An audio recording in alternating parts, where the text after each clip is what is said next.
মাজুলীৰ ৰাইজে মাজুলীৰ পঞ্চৰত্ন হিচাপে আদৰি লোৱা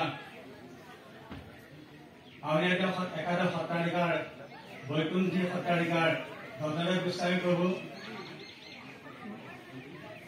কমলাবাৰী সত্ৰৰ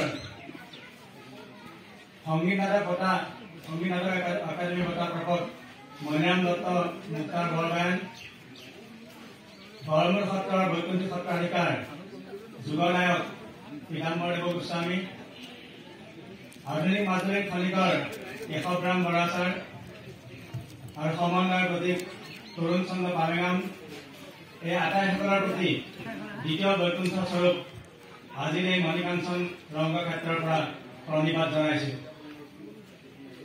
আজি সদৌ অসম গ্ৰাম্য সাংবাদিকতা বঁটা প্ৰদান অনুষ্ঠানৰ সভাপতি মহোদয়, নিৰ্দিষ্ট বক্তা পৰম পূজ্যপাত আউনীআটী সত্ৰাধিকাৰ প্ৰভু,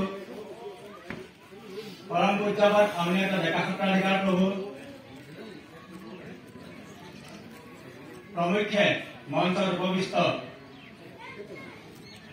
সাংবাদিক বন্ধু তথা সুধীবৃন্দ, মোক আজি মাজুলী জিলা সাংবাদিক সন্থাই যি মৰম আগবঢ়ালে তাৰ কাৰণে মই তেখেতলোকলৈ আন্তৰিক কৃতজ্ঞতা জ্ঞাপন কৰিছো।